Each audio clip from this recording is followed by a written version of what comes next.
सांगली जिल्ह्याच्या राजकारणात जयंत पाटील आणि गोपीचंद पडळकर यांच्यातलं उंदीर मांजरचं भांडण काही नवीन नाही आहे. महायुती विरुद्ध महाविकास आघाडी हा संघर्ष सांगलीला नेहमीच पाहायला मिळतो.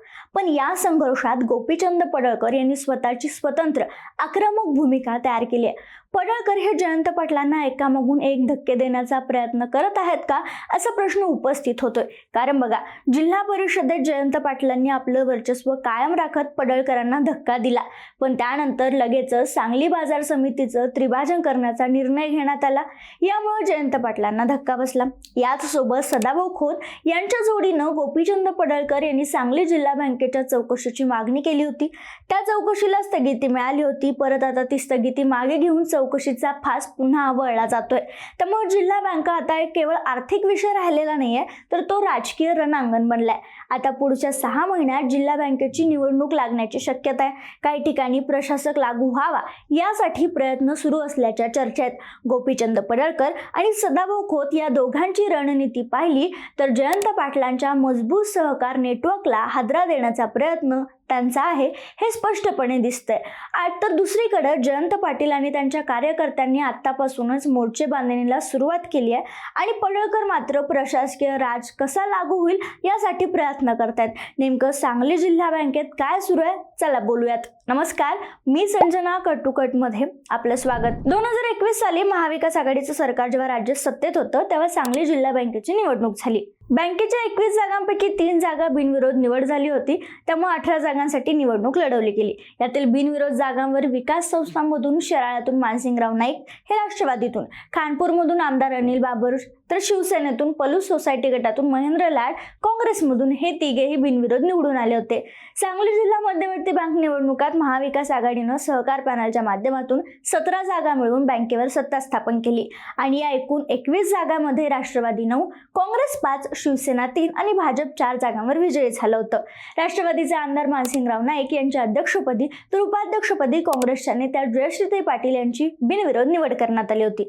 आता थोडासा विचार केला तर 2022 नंतर अर्थात जेव्हा महाविकास आघाडी तुटली, शिवसेना आणि राष्ट्रवादीमध्ये विभाजन झालं, तेव्हा जिल्हा बँकेच्या संचालक मंडळात जे निवडून आले होते त्यांनी अनेकांनी वेगवेगळ्या पक्षात प्रवेश केला. यामध्ये जयश्री पाटील, पृथ्वीराज पाटील, बाळासाहेब मोरे यांनी भाजपमध्ये प्रवेश केला, तर सत्यजित देशमुख, प्रकाश जमदाडे, संग्रामसिंह देशमुख यांचं वेगवेगळं राजकीय समीकरण दिसलं.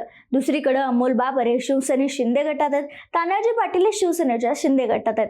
मात्र जेव्हा जेव्हा जिल्हा बँकेचे किंवा स्थानिक संस्थांच्या निवडणुका येतात तेव्हा ही समीकरणं बदललेली पाहायला मिळतात. एकमेकांच्या विरोधात असलेले नेते स्थानिक राजकारणासाठी कधी एकत्र येतात तर कधी वेगवेगळे होतात.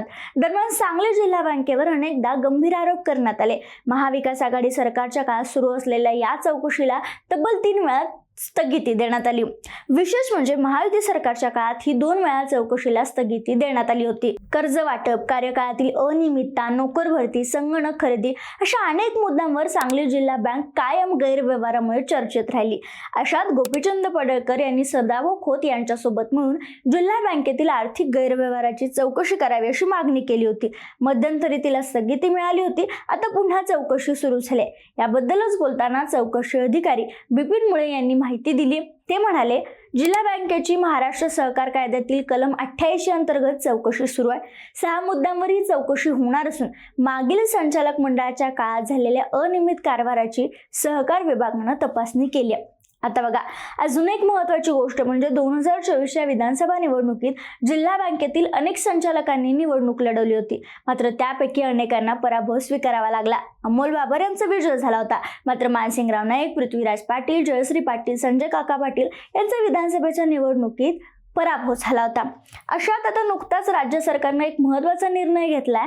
तो म्हणजे सलग 10 वर्ष संचालक राहिलेल्या जिल्हा बँकेच्या संचालकांना आता यापुढे संचालक राहता येणार नाही आहे. आणि याच पार्श्वभूमीवर सदाभाऊ खोत यांनी काही दिवसांपूर्वी फडणवीस यांच्याकडे 10 वर्षापेक्षा जास्त काळ संचालक राहिलेल्या सांगली जिल्हा बँकेतील संचालकांना अपात्र ठरवण्याची मागणी केली होती. यामध्ये मानसिंगराव नाईक, दिलीप पाटील, संग्रामसिंह देशमुख, विशाल पाटील, महेंद्र लाड, मोहनराव कदम, सुरेश पाटील आणि बाळासाहेब मोरे यांचा समावेश होता. हे जवळपास 11 वर्ष संचालक राहिल्याचं सांगितलं जातं. त्यामुळे आता हा सगळा प्रॉब्लेम्स असल्यामुळे स्वतःऐवजी कुटुंबातील सदस्यांना पुढे आणण्याचा प्रयत्न संचालकांकडून सुरू असल्याची राजकीय वर्तुळात चर्चा सुरू आहे.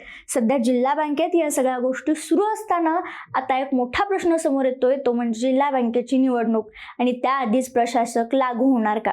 तर बघा, याच पार्श्वभूमीवर पुढची राजकीय खेळी असणार आहे असं सांगितलं जाते. कारण अलीकडच्या काळात जिल्हा बँकेवर ज्याची सत्ता त्याची जिल्ह्यात पकड असं समीकरण आहे. गेली अनेक वर्ष सांगली जिल्हा बँकेवर जयंत पाटीलांचं वर्चस्व राहिले. मात्र आता सुरू असलेल्या चौकशीचा फास कुठंतरी त्यांच्या भोवती आवळला जात असल्याचं चित्र निर्माण झाले. असं असतानाही येणाऱ्या 6 महिन्यात ज्या निवडणुका होणार आहेत जिल्हा बँकेच्या, त्यासाठी जयंत पाटलांनी मोर्चे बांधणी सुरू केल्याचं पाहायला मिळते. तसेच सध्या जिल्हा बँकेचा शताब्दी महोत्सव सुरू आहे. वेगवेगळ्या कार्यक्रमाचं आयोजन केलं जातं. विशेष म्हणजे या शताब्दी महोत्सवाचा जो सांगता समारंभ होईल पुढच्या वर्षी, हा नवा संचालक मंडळाच्या उपस्थितीत होणार आहे. कारण तोपर्यंत निवडणुका झालेल्या असण्याची शक्यता आहे. पण दुसरीकडे अजून 6 महिन्यांचा कालावधी आहे निवडणुका होण्यासाठी. आणि अशात ही जी चौकशी आहे ती पूर्ण न झाल्याच्या कारणावरून या ठिकाणी प्रशासक राज लागू व्हावं म्हणून गोपीचंद पडळकर आणि सदाभाऊ खोत हे प्रशासक नियुक्तीसाठी आग्रही असल्याचं समजते.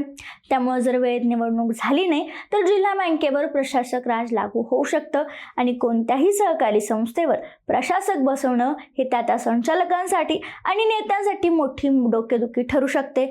त्यामुळे आता ही डोकेदुखी पडळकर सांगली जिल्ह्यातील इथल्या असणाऱ्या संचालकांची वाढवणार की प्रशासक राज लागू होऊ नये यासाठी जयंत पाटील प्रयत्न करणार हे पाहणं महत्त्वाचं ठरणार आहे. मात्र सांगली जिल्हा बँकेच्या राजकारणाबद्दल तुमचं मत काय, आम्हाला कमेंटमध्ये कळवायला विसरू नका.